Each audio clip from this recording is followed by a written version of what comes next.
They laughed at the gardener's daughter until she fixed the impossible. The engine room was dead silent, except for the soft humming coming from the machine that hadn't worked in 10 years.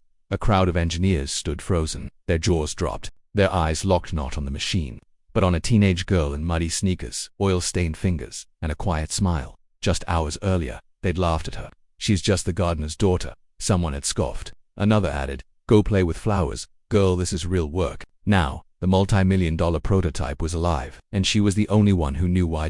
What she said next made the CEO grab a microphone and call for the press. "My father always said, just because people don't see your worth doesn't mean you don't have any." Before we dive in, please support us by subscribe, like, and share for more with activating the notification bell. Thank you. In a vast tech campus tucked on the edge of Silicon Valley, hundreds of engineers buzzed around designing the next breakthrough in eco-friendly transport. Among them walked unseen faces: janitors, cafeteria workers, security guards, and gardeners. Among the latter was Ravi, a quiet Indian man known for his kindness, discipline, and his unmatched passion for machines. Though he trimmed bushes and watered plants, Ravi used to be a mechanic back home in Mumbai before life pushed him across continents. His daughter Meera, 17, often accompanied him after school, small-framed with bright eyes and a head always buried in books or blueprints. She was obsessed with machines, especially the long-abandoned Hydra 1 engine, sitting behind Building 9, covered in dust. That engine wasn't just scrap to her, it was a challenge. Meera had grown up around tools. While other kids played video games, she shadowed her father in their tiny garage. She watched YouTube tutorials, read engineering blogs, and even reverse-engineered a toaster at the age of 12. Her passion wasn't encouraged in school, where she was teased for being the gardener's girl who thinks she's smart. One day, while Ravi trimmed hedges outside, Meera quietly slipped into the engine shed with a wrench in hand, but someone noticed, and not kindly. A group of senior engineers spotted her hunched over the Hydra 1's open panel. "Hey, who let the cleaning crew's kid touch the million-dollar tech?" one barked. Laughter followed. A young intern trying to impress added, "Sweetheart, this isn't TikTok. That's a high-compression zero-emission engine. Not your dad's lawnmower." Meera straightened up, heart pounding. But instead of backing off, she responded, "I've read the entire blueprint. I noticed a wiring misalignment in Module 3. That's why it won't crank." More laughter. One engineer sneered, "You think all of us missed that?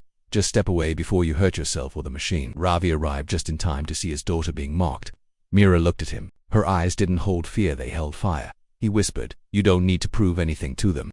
But Meera replied softly, "I'm not doing it for them." She turned back and said, "Give me 1 hour. If I can't start it, I'll never touch it again. But if I can, you'll apologize to my father." The silence was electric. One of the engineers, amused by the boldness, smirked and pulled out his phone to record. "Fine," he said. "Let's see this teenage mechanic school, a team of MIT grads." Meera walked over to her father and asked for his small toolkit. He handed it over, hands shaking, eyes wide.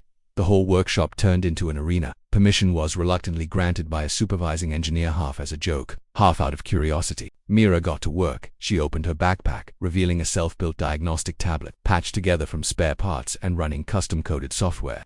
No one had seen anything like it. As she worked, more engineers gathered, initially to mock, but slowly, the energy shifted. She wasn't fumbling, she was diagnosing, rerouting, bypassing corrosion, reprogramming firmware. She noticed a corroded connector that had been overlooked, replaced it with a tiny gold-plated substitute she had in her pouch. She cleaned the core intake valves using a homemade solvent she developed for science fair competitions. At the 47-minute mark, she tightened one final bolt, connected the control wire, and stepped back. She looked at the lead engineer, pushed the button. He smirked, pressed it, and the engine roared to life. For the first time in a decade, gasps echoed across the room. Some engineers stepped forward, peering in disbelief. The screen blinked all green. The RPMs held steady. The fuel efficiency readout was higher than projected. The CEO, summoned by the commotion, arrived just in time to hear Meera say, "You built it with brilliance. But it just needed someone to listen to its silence." The engineers were stunned into silence. The intern who mocked her looked like he wanted to disappear. The CEO stepped forward. "Who's your father?" he asked. She pointed at Ravi, who stood near the door, holding his cap in both hands, eyes moist. "Hire him," the CEO ordered, "and hire her. Full scholarship, full mentorship from this day forward." Reporters came. Videos went viral. Gardener's daughter revives dead engine, stuns Silicon Valley. Teen girl fixes what experts couldn't. The next day, Ravi and Meera sat side by side in a boardroom, signing papers they never imagined they'd touch. Not as guests, not as help, but as partners. Mighty sent a personal letter of interest. Tesla offered an internship. Tech giants flooded her inbox. But Meera simply smiled and said, I'll go where I can build what matters, not just machines but respect for those who are always overlooked. Even the engineer who mocked her the most walked over and apologized with genuine regret. I didn't know you had it in you, he said. She replied. That was the problem. You never tried to look.